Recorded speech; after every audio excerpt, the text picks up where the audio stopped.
eu quero falar com vocês sobre a inauguração do ministério do Espírito Santo na terra, formalmente falando. Quando Deus falou assim, quando o Senhor Jesus disse, eu não vos deixarei órfãos, certo? Não vos deixarei órfãos, enviarei para vós o meu Espírito, que estará convosco, e ele faz uma série de promessas.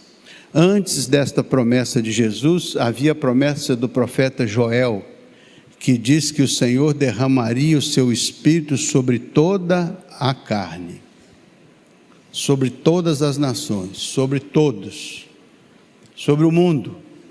O mundo estaria debaixo da ação do Espírito Santo de Deus.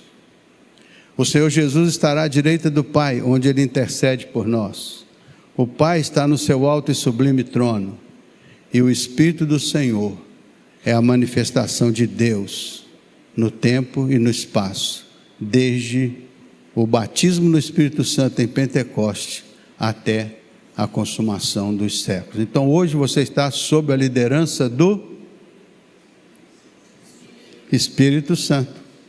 Hoje o Espírito Santo está sobre cada um de nós, sobre as instituições, sobre as nações, sobre os povos, porque Deus não é Deus de um segmento, Deus é do mundo inteiro Deus. Por isso que do Senhor é a terra e a sua plenitude, o mundo e aqueles que nele habitam. Então a abrangência do Senhor é muito grande.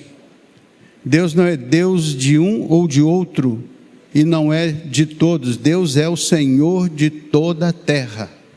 A Bíblia diz que os olhos dele passam sobre toda a terra para avaliar o comportamento dos homens.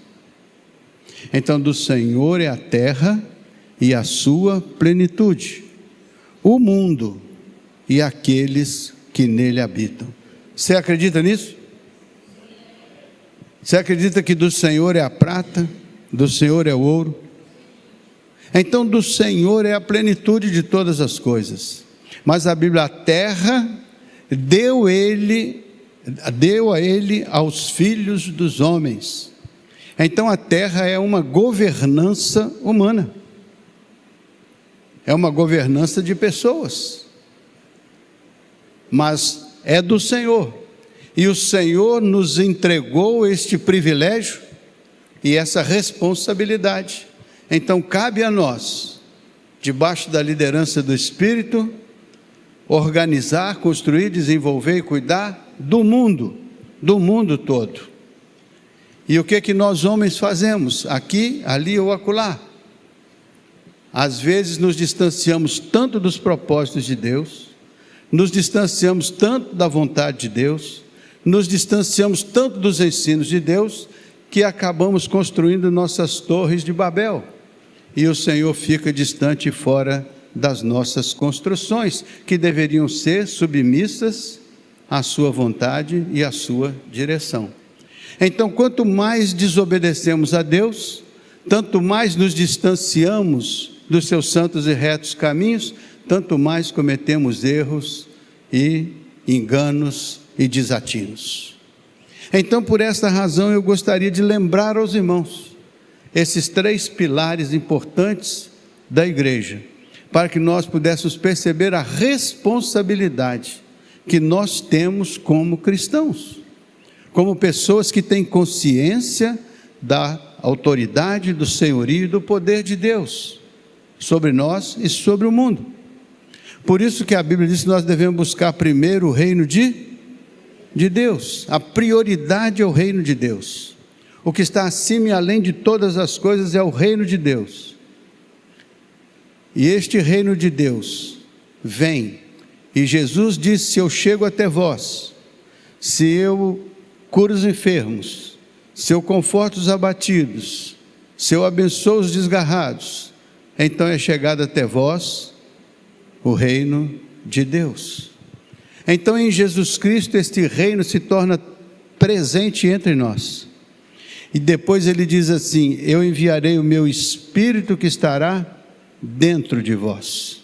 Então é o reino que está lá no trono, é o reino que em Jesus se visualiza na terra, Emanuel, que quer dizer Deus conosco, e depois é o Espírito que nos alcança e transforma o nosso corpo em templo da sua morada. É Deus em Cristo, o reino chegando até nós e o reino dentro de nós. E depois, ide por todo mundo pregar o Evangelho, é o reino através de nós. Esse é o projeto de Deus, que o reino dele venha, que o reino dele se instale em nós e que através de nós o reino dele se manifeste neste mundo. E o reino do Senhor é um reino abençoado, porque ele é o Deus grandioso da salvação, é o príncipe da paz, é o Pai da eternidade. Então, tudo isso que ele quer que aconteça no mundo, há de acontecer primeiramente naqueles que o reconhecem como Senhor e Salvador, como aquele que reconhecê-lo como aquele que é dádiva de Deus, por amor, para nos alcançar e nos resgatar das trevas para a sua maravilhosa luz, para pôr em nós a palavra da reconciliação. Deus estava em Cristo para reconciliar com Ele mesmo o mundo todo, não só um pedaço do mundo, mas o mundo todo, e pôs em nós a palavra da reconciliação. Por isso que ele diz que nós devíamos ir até os confins da terra, porque nós somos a palavra da reconciliação, até os confins da terra. Essa foi a missão da igreja. Por isso que quando o Senhor enviou o seu Espírito, ele batizou os seus discípulos e formou com eles um corpo, chamado corpo de Cristo, do qual ele é cabeça. Então a igreja é a manifestação de Deus no mundo, porque ela é aquela que tem consciência da presença de Deus, dos valores do reino, do propósito divino, deste ministério de reconciliação e de levar todo o conhecimento a submeter-se ao Senhor Deus Todo-Poderoso. Então a igreja é a morada de Deus em espírito, porque antes de Deus morar na igreja, ele mora em cada um daqueles que o recebem como Senhor e Salvador. A soma de todos nós é que constitui o corpo de Cristo. Então cada um de nós é parcela do corpo de Cristo, mas não é parcela isolada, é parcela articulada, conjugada, porque nós somos membros uns dos outros, dos quais membros o Senhor é cabeça. Então eu vou começar com esta parte sobre a vinda e a presença e a ação do Espírito Santo no meio de nós e através de nós. Depois quero falar na bênção, no segundo pilar.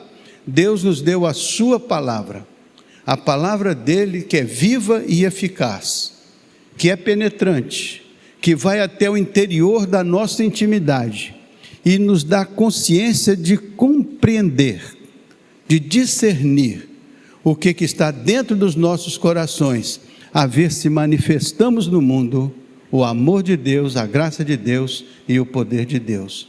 Onde isso não for verdadeiro, é Deus que tem que mudar ou somos nós que precisamos nos arrepender dos nossos pecados e restaurar a nossa comunhão com o Senhor? Somos nós. Por isso que aquela igreja do Apocalipse, chamada a igreja da Filadélfia, diz que ela era muito boa perante o Senhor, mas ela tinha perdido o seu primeiro amor. Ela perdeu o seu primeiro amor. Se não me falha a memória, é a igreja de Filadélfia mesmo. De Éfeso, é? Éfeso, então pronto, Éfeso. Perdeu o seu primeiro amor. E por que perdeu o seu primeiro amor? Porque se envolveu com tantas outras coisas boas, especiais, mas a essência da igreja foi perdida. Por isso que ela é considerada uma igreja pobre, por isso que ela é considerada uma igreja inoperante, não porque ela não fosse bem organizada e bem estruturada, mas porque ela perdeu a essência de Deus, que é o amor que faz com que o crente seja um instrumento de reconciliação do homem com Deus, começando por si mesmo. Faz sentido isso para os irmãos? A gente vive uma dificuldade mundial, por isso que o Evangelho é mundial. O Evangelho é para ir até os confins e é para ir através de cada um que se sente chamado por Deus e que é crente e que abriga Cristo no seu coração. Então, muitas vezes, onde falta o Evangelho, talvez falte um cristão que esteja ali como reconciliador entre o homem e Deus. Talvez a grande falha seja da igreja, que não percebeu que ela foi instituída pelo Senhor para ser um instrumento de reconciliação do mundo com Deus. E a igreja é chamada nesta hora muito especial a rever a sua posição, a rever o seu comportamento, a rever a sua trajetória de instrumento de reconciliação de todos os homens com o Deus poderoso da criação. E como é que ela vai fazer isso? De que maneira ela vai fazer isso? Aí é um trabalho que ela tem que fazer: estudar a Escritura, entender a Escritura e posicionar-se segundo a Escritura. Jesus disse: eu vim para que tenham vida, e vida abundante. Então a igreja tem que ser veículo desta vida, e desta vida abundante. A igreja tem que ser veículo da reconciliação, e desta reconciliação plena do mundo todo que jaz no maligno. Então, mas eu não tenho condições de fazer isso. A igreja não tem condições de fazer isso. A igreja não tem condições de fazer isso, porque ela não se percebeu como a mão de Deus no mundo, a voz de Deus no mundo, a obra de Deus no mundo, porque foi para isso que o Senhor a constituiu. E nós estamos perdendo de vista a nossa missão, estamos mais preocupados com as nossas questões pessoais, com as nossas conquistas pessoais, com os nossos sonhos pessoais, com as nossas dores ou sofrimentos pessoais. Estamos perdendo de vista o tamanho da obra, que é ir até os confins da terra para levar até lá a palavra da reconciliação. A igreja tem um ministério muito grande e às vezes nós nos distanciamos deste ministério, nos perdemos deste ministério e às vezes achamos que é impossível realizá-lo, porque nós pensamos este ministério com a nossa mente natural, não pensamos neste ministério como uma obra do Espírito de Deus, que está acima e além das circunstâncias. Ele só precisa de instrumentos, através dos quais ele possa realizar o propósito de Deus, para o qual ele foi enviado. Ele foi enviado para ensinar, ele foi enviado para confortar, ele foi enviado para convencer do erro, ele foi enviado para nos abençoar em toda a jornada. O Espírito do Senhor é uma dádiva de Deus, a maior dádiva de Deus depois da nossa salvação. É o recurso divino para nós sermos neste mundo mais do que vencedores. Se desprezarmos o Espírito do Senhor, se blasfemarmos contra o Espírito, quer por palavra ou quer por atitude, nós eliminamos o Espírito das nossas vidas. E aí posso dizer com certeza, não há salvação, porque o Espírito do Senhor é aquele que pode trazer o Senhor para o centro da questão. E Ele vai fazer isso através da nossa instrumentalidade. E isso não é pouca coisa, meu irmão. Isso é uma tarefa gigante, uma tarefa de profunda responsabilidade e que exige de nós profunda santidade de vida, profunda santificação, profunda dedicação, profunda entrega, profunda convicção de que se o Senhor vai fazer algo bom, espetacular no mundo que nós vivemos, Ele vai fazer através da sua igreja. Foi para a igreja que Ele constituiu, foi a igreja que Ele constituiu, nos constituiu para ser a sua presença no mundo, para ser a sua voz no mundo, para ser a sua caminhada no mundo. Por isso que Ele é cabeça, mas Ele não andará com essa cabeça se o nosso corpo que sustenta essa cabeça não caminhar com ela pelos caminhos que Ele nos indicar, pelos trajetos que Ele nos indicar. O Senhor escolheu a vida de cada um de nós para formar com cada um de nós um corpo e colocou o Senhor Jesus como cabeça deste corpo, para nos instruir, para nos inspirar, para nos ajudar, para nos encorajar, para nos abençoar. E a ligação desta cabeça com esse corpo é obra do Espírito Santo que habita em nós. Jesus, eu e meu Pai viremos para vós e faremos em vós morada. Quero ler com vocês, deixa eu ler aqui João capítulo 14, do verso 15 ao 26. João capítulo 14, do verso 15 ao 26. Essa é uma promessa de Jesus. Vamos ver se a gente tem essa promessa clara e se a gente tem a propriedade dessa promessa em nós. E diz Jesus assim, se me amais, guardareis os meus. Então Jesus está dizendo, se é uma condição, se me amais ou me amardes, guardareis os meus mandamentos. Se vocês estão me amando, então é de supor que você vai guardar os mandamentos do Senhor, vai ter os mandamentos do Senhor vivos e operantes na vida, né? O mandamento do Senhor principal é aquele que diz assim, ama ao Senhor teu Deus de todo o teu coração, de todas as tuas forças, né? Acima de tudo, e ama ao teu próximo como... Então você tem que ter um profundo amor por você mesmo, por isso que Deus se propõe a colocar o amor dele dentro do seu coração, para que você se ame, a fim de você perceber quanto é importante ser amado, e você possa amar o seu semelhante com este mesmo amor de Deus derramado no seu coração. Aí você vai ter uma percepção do que Deus queria quando estabeleceu esse mandamento, como o mandamento principal da sua instrução. É Deus em primeiro lugar como prioridade, porque é dele que vem a força, é dele que vem o poder, é dele que vem a instrução, é dele que vem a luz, é dele que vem a consciência, é dele que vem a sabedoria que nos dá esta percepção de amarmos-nos a nós mesmos com o amor de Deus, e o Espírito Santo derrama esse amor em nossos corações, para que nós sejamos habilitados a amar o próximo como nós mesmos. Então, ao falaremos com a palavra do Senhor, falaremos com o sentimento do Senhor, falaremos com a inspiração do Senhor, falaremos para a glória do Senhor. Então, veja só, verso seguinte, veja só o verso 16, olha o que diz lá, e eu rogarei ao Pai, Jesus está dizendo, e eu rogarei, ele está falando que ele vai para o Pai, ele diz, eu rogarei ao Pai, e ele vos dará outro consolador. Outro por quê? Porque naquele momento era ele o consolador, era o próprio Senhor, que era Emanuel, Deus conosco.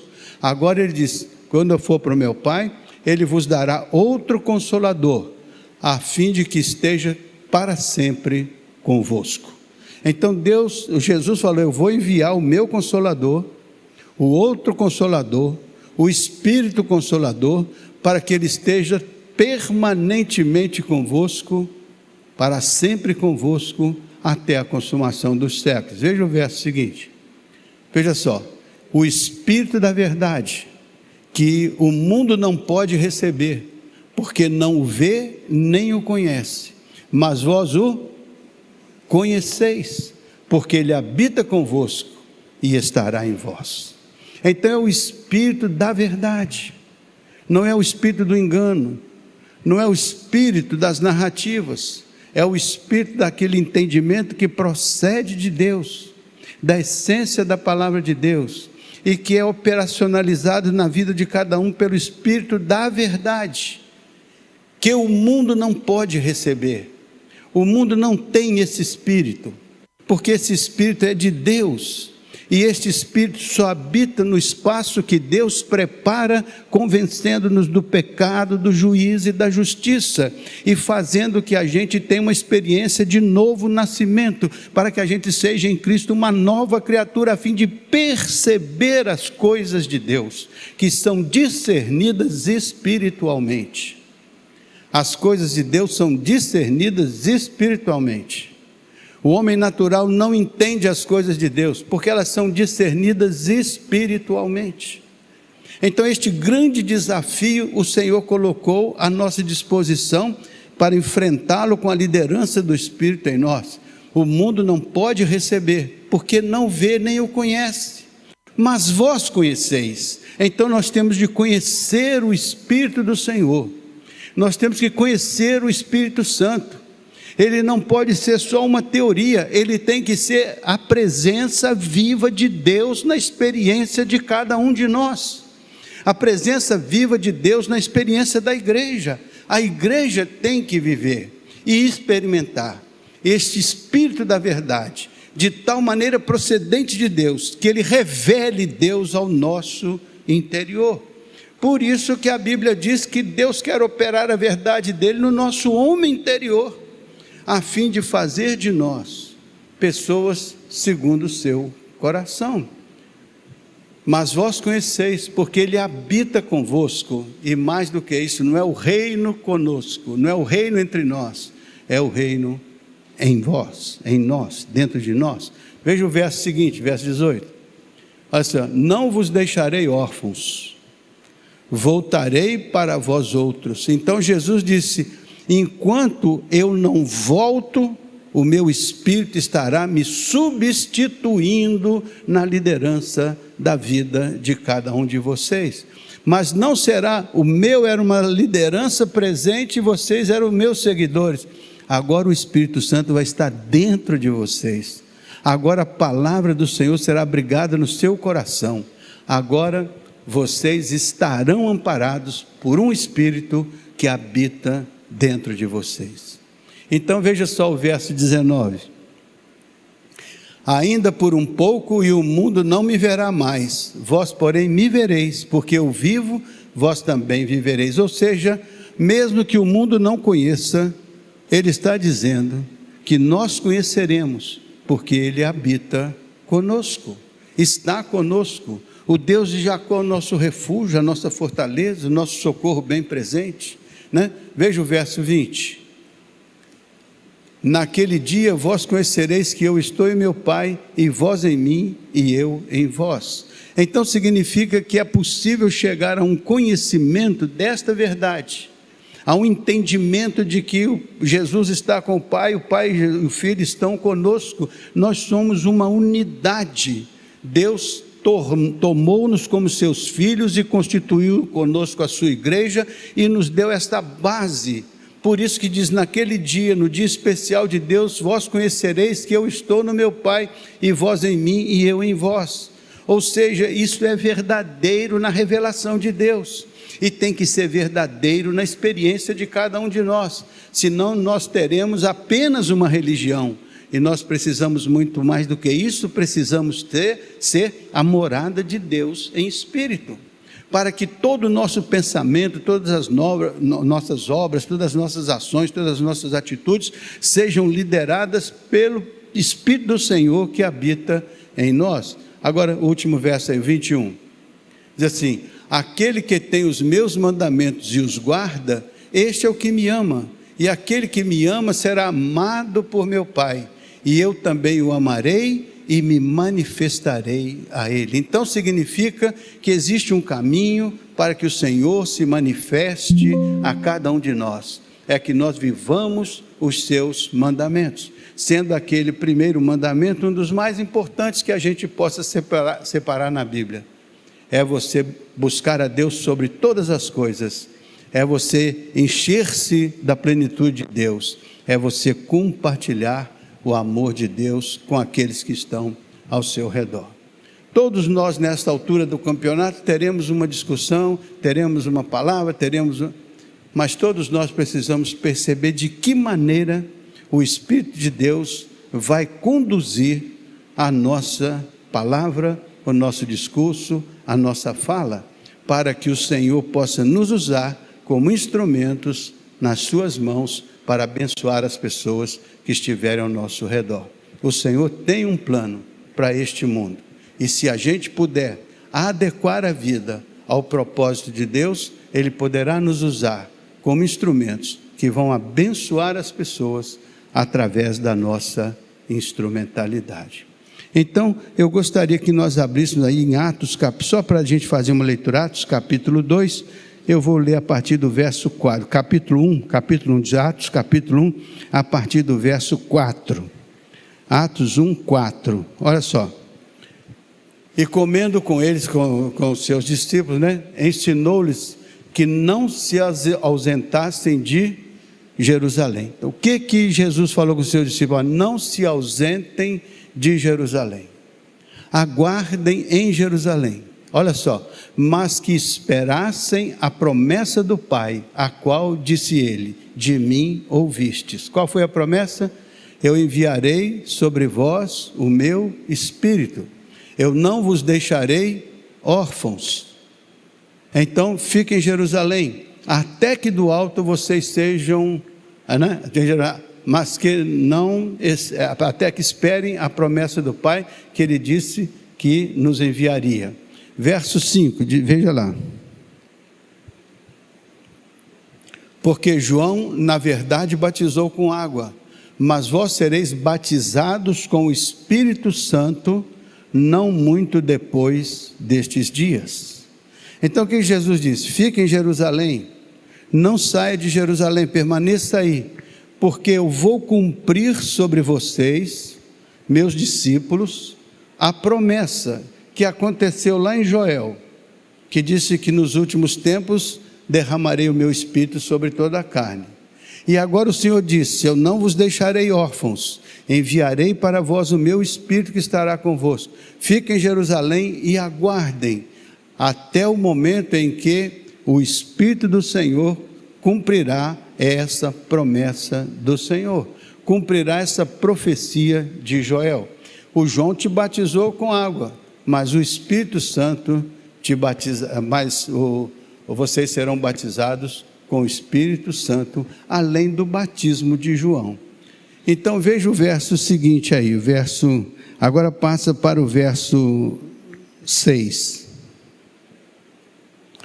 Então os que estavam reunidos lhe perguntaram: Senhor, será este o tempo em que tu restaurarás o reino de Israel? Eles estão pensando que naquele momento Jesus restauraria o reino de Israel, até porque eles estavam debaixo do domínio romano. Mas veja o verso 7, respondeu-lhes: não vos compete conhecer os tempos ou as épocas que o Pai reservou pela sua exclusiva autoridade. A gente não sabe o tempo, a gente não tem domínio sobre isso, mas olha o que diz o verso 8, mas recebereis poder ao descer sobre vós o Espírito Santo, e sereis minhas testemunhas, tanto em Jerusalém, como em toda a Judeia e Samaria, e até os confins da terra. Então ele está dizendo: nós não vamos saber os tempos, mas temos uma missão: sermos testemunhas do poder de Deus, aqui, ali e até os confins da terra. A Bíblia fala que o Senhor nos deu o Espírito Santo para sermos instrumentos seus. Veja o verso seguinte, diz assim: e ditas estas palavras, foi Jesus elevado às alturas à vista deles, e uma nuvem encobriu dos seus olhos. Agora vamos começar agora no capítulo 2, a partir do verso 1, capítulo 2, 1. Então Jesus sobe e agora vai acontecer algo especial. Ao cumprir-se os dias de Pentecostes, era a festa de Pentecostes, estavam todos reunidos no mesmo, todos aqueles aos quais o Senhor tinha dado aquela promessa, estavam reunidos ali, naquele mesmo lugar. Olha o que aconteceu. Próximo.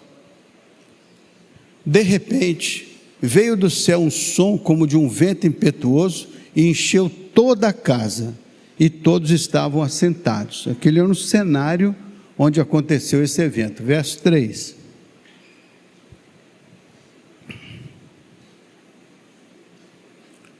E apareceram distribuídas entre eles línguas como que de fogo, e pousou uma sobre cada um deles. Estavam assentados.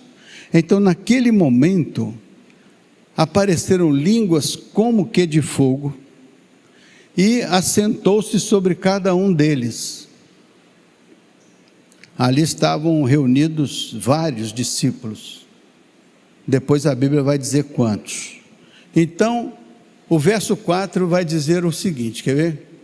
Todos ficaram cheios do Espírito Santo Quando aquelas línguas ali aconteceram, todos ficaram cheios do Espírito Santo e passaram a falar em outras línguas. Presta atenção nisso. Passaram a falar em outras línguas, segundo o Espírito lhes concedia que falassem. Está certo? O Espírito chegou, passaram a falar em outras línguas. O que aconteceu? Verso 5. Ora, estavam habitando em Jerusalém judeus, homens piedosos, vindo de todas as nações debaixo do céu. Então, naquele contexto, Jerusalém estava sendo habitada por um conjunto de pessoas procedentes de várias nacionalidades. Olha o que acontece no verso 6 aí. Quando, pois, se fez ouvir aquela voz, afluiu a multidão que se possuiu de perplexidade, porquanto cada um os ouvia falar na sua própria língua. Então não teve lá atrás uma multiplicação de línguas, falaram várias línguas, diversas línguas.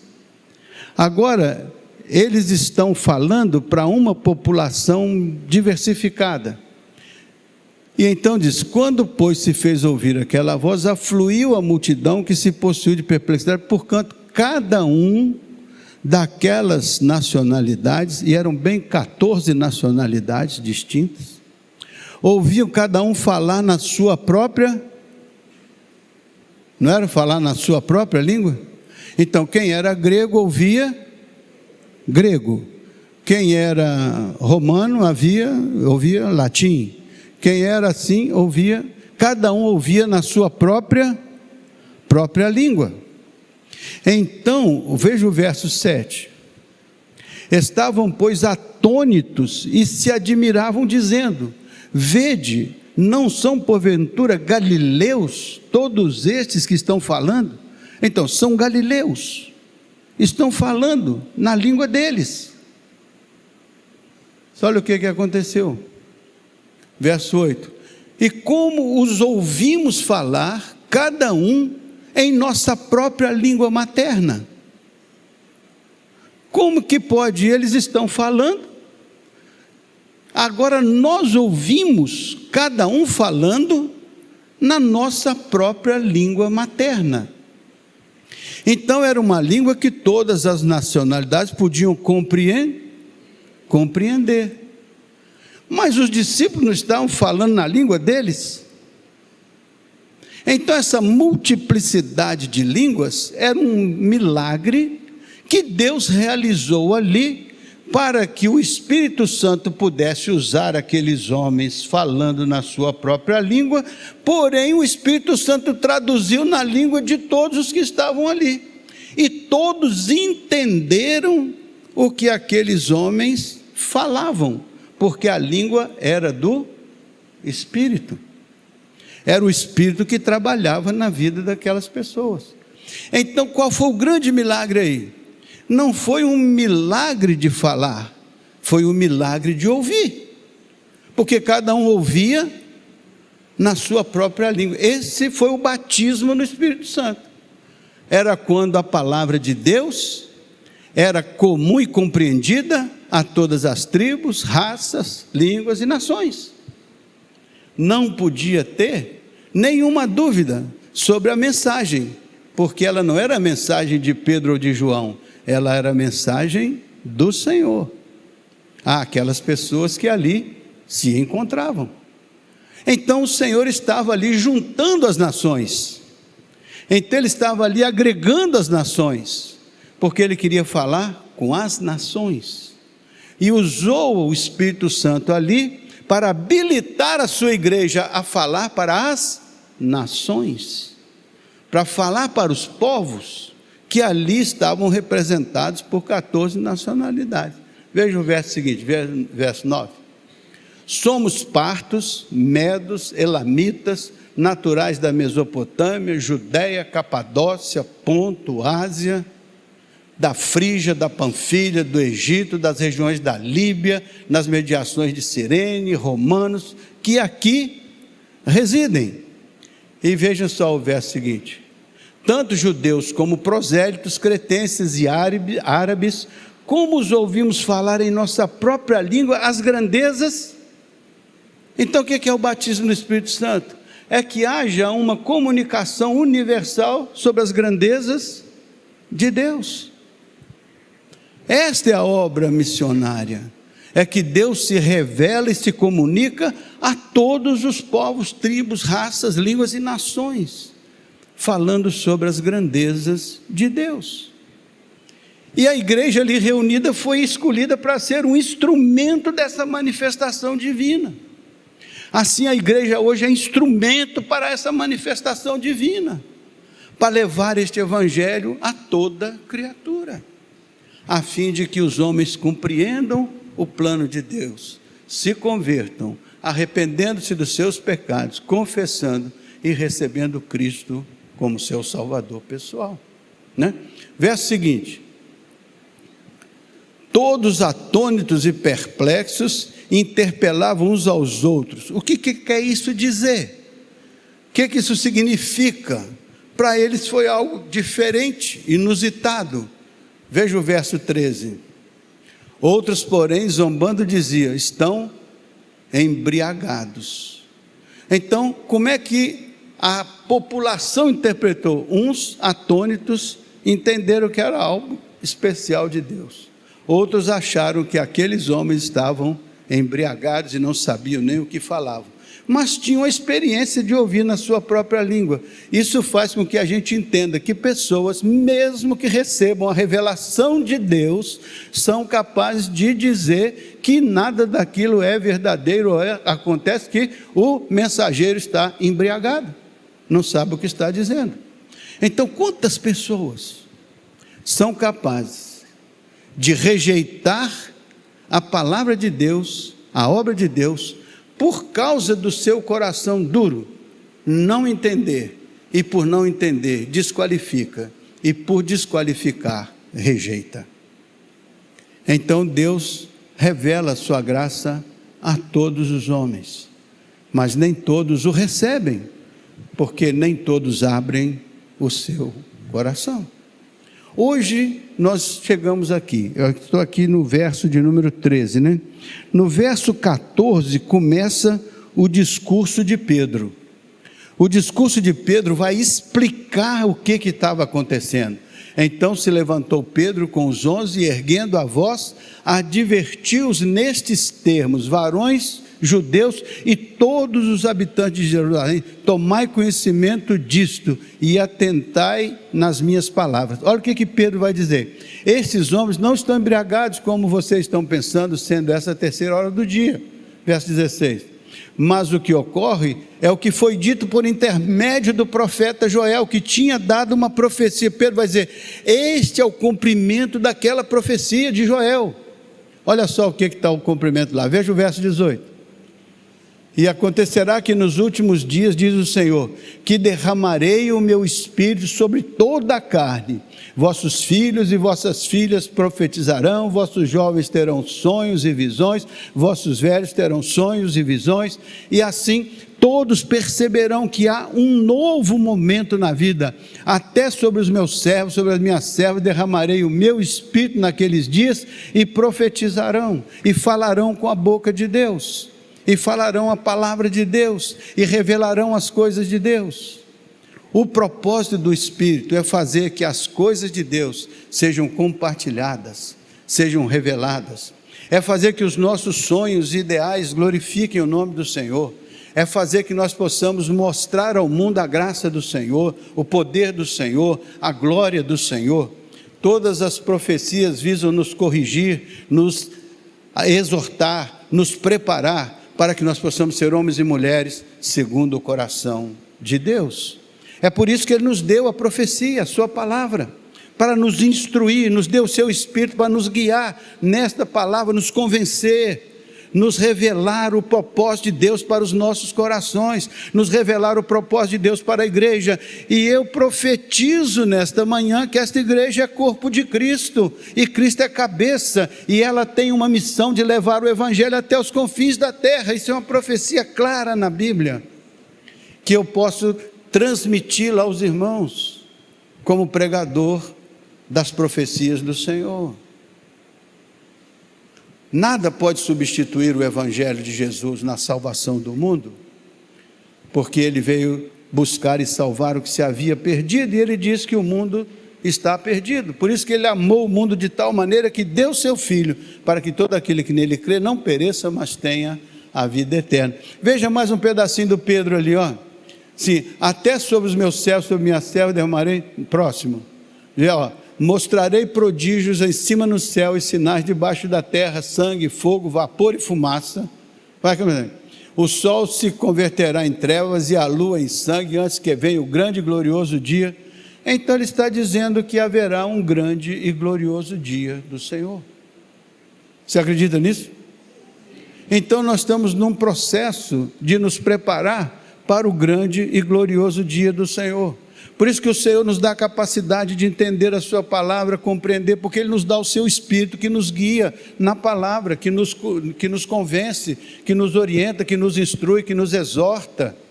Por isso que Ele vai levantar pessoas que preguem a palavra, que compartilhem a palavra, que mostrem a palavra, a fim de produzir na mente e no coração das pessoas uma compreensão só. Haverá um grande e poderoso dia, glorioso dia do Senhor, e desde já devemos estar preparados, porque não sabemos se será amanhã, se será depois de amanhã, se será daqui a 10 dias, se será daqui a 20 dias, não importa o tempo, importa a nossa consciência de que hoje somos crentes e devemos buscar a santificação das nossas vidas, a consagração das nossas vidas, para estarmos preparados definitivamente para o dia glorioso do Senhor, seja ele qual for e quando for, porque ele depende do Senhor, não depende da igreja, não depende de cada um de nós depende estarmos preparados hoje, porque se estivermos preparados hoje, não seremos apanhados de surpresa.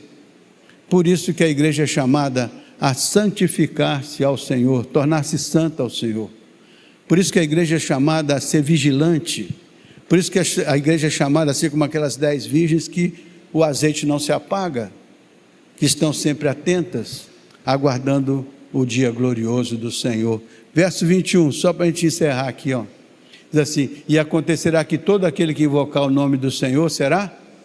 Então este é um tempo de salvação, é um tempo de invocação do nome do Senhor, é um tempo de transformação de vida, é um tempo de consagração das coisas no altar, é um tempo especial que o Senhor nos dá para nos preparar para o glorioso dia do Senhor. Até lá muita coisa vai acontecer, mas nós devemos estar firmes na fé, confiantes. A Bíblia diz que até é possível que a fé desapareça, até chegar ao grande dia do Senhor, a fé de muitos vai esfriar. Pode acontecer de muitos como é que eu vou dizer aqui a palavra bíblica? Desbaratar, apostatar. Muitos vão apostatar da fé, por causa das lutas da vida, por causa das incompreensões, por causa das dificuldades, por causa das narrativas conflitivas, que muitas vezes são obra do inimigo. Nós vamos nos desviar do foco. Por isso que a Bíblia diz: olhando para Jesus, o autor e consumador da fé, prossigamos para o alvo. O alvo é estatura do varão perfeito, é caminhar para sermos vencedores. Vocês gostariam de ler o discurso do Pedro? É bem pequenininho, já dá para rapidinho fazer. Vamos lá, próximo. Assim: varões israelitas, atendei a estas palavras de Jesus o Nazareno, varão aprovado por Deus diante de vós com milagres, prodígios e sinais, os quais o próprio Deus realizou por intermédio dele, entre vós, como vós mesmos sabeis. Então, atentem para Jesus, que foi varão aprovado por Deus, que é o Salvador de cada um de nós. Olhe para Jesus, o autor e consumador da fé. Verso 24, ao Pedro falando: sendo este entregue pelo determinado desígnio e presciência de Deus, vós o mataste, crucificando-o por mãos iníquas. Está falando da crucificação de Jesus. Verso 25, ao qual porém Deus ressuscitou, rompendo os grilhões da morte, porquanto não era possível fosse ele retido pela morte. Então Jesus ressuscitou, está à direita do Pai, onde ele intercede por nós, é nosso advogado. Porque a respeito dele diz Davi: diante de mim via sempre o Senhor, porque está à minha direita para que eu não seja abalado. Então, olhe para o Senhor para não ser abalado. Por isso se alegrou o meu coração e a minha língua exultou. Além disso também a minha própria carne repousará em esperança. Espera no Senhor e Ele concederá o que deseja o teu coração, e que seja um desejo segundo o coração de Deus. Porque não deixará a minha alma na morte, nem permitirá que o teu santo veja a corrupção. Não permitirá que você veja a corrupção da sua própria vida, do seu próprio corpo, porque Ele cuidará de você na ressurreição dos mortos. Veja lá o verso seguinte, vai até quando o discurso do Pedro aqui, vai até o 36, é rapidinho, ó. Fizeste-me conhecer os caminhos da vida, encheste-me de alegria na tua presença. Olha o que Jesus faz por você, irmão. Seja-me permitido dizer claramente a respeito do patriarca Davi, que ele morreu e foi sepultado, e o seu túmulo permanece entre nós até hoje. O Davi morreu, está lá no túmulo até hoje. Jesus não, Jesus é diferente. Veja lá o verso seguinte. Sendo, pois, profeta e sabendo que Deus lhe havia jurado que um dos seus descendentes se assentaria no seu trono, veja lá, previsto isso, referiu-se à ressurreição de Cristo, que nem foi deixado na morte, nem o seu corpo experimentou a corrupção. Está falando que foi prometido que Jesus, descendente de Davi, ocuparia o trono lá, seria o Messias prometido, né? Verso seguinte, a esse Jesus, Deus o ressuscitou, do que todos nós somos testemunhas. Exaltado, pois, à destra de Deus, tendo recebido do Pai a promessa do Espírito Santo, derramou isto que agora vedes. Foi Ele que, à direita do Pai, derramou isto. Isto o quê? O Espírito Santo em Jerusalém, para aqueles que em nome do Senhor ali se reuniam e ali estavam obedecendo ao mandamento do Senhor. Esse é o verso 34. Próximo. Faltam só 2 versos. 35. É 35? Foi? Próximo. Acabou? Pronto. Não, verso 35. Verso 35. Até que eu ponha os meus inimigos por escabelo, né? Ele colocou à direita do Pai, até que todos os inimigos estejam debaixo dos seus pés. E o verso 36, para encerrar. Esteja absolutamente certa, pois, toda a casa de Israel, que a este Jesus que vós crucificastes, Deus o fez Senhor e Cristo. Qual é a obra do Espírito Santo? Declarar para nós, com toda segurança, que Jesus é Senhor e Cristo.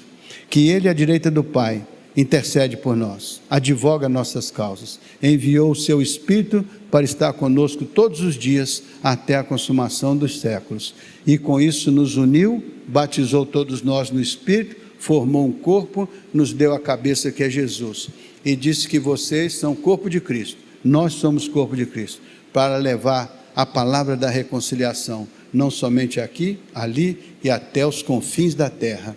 A igreja é o instrumento de Deus no mundo. Você é a voz de Deus nesta geração. Amém, meus irmãos?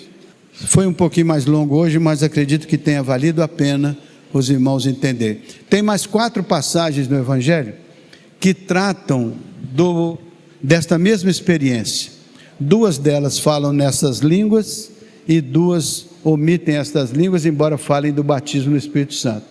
De modo que nós estaremos bastante informados, porque no futuro breve eu falarei das outras experiências. Quarta-feira passada já falei da casa de Cornélio. Você pode olhar na revelação lá do culto da nossa igreja, e você terá o batismo no Espírito Santo na casa do Cornélio. Hoje falei do batismo no Espírito Santo, depois vou falar do batismo no Espírito Santo entre os samaritanos e entre os efésios, para que vocês possam ter uma visão global do que o Senhor ensinou, do que a palavra ensina sobre esse batismo no Espírito Santo.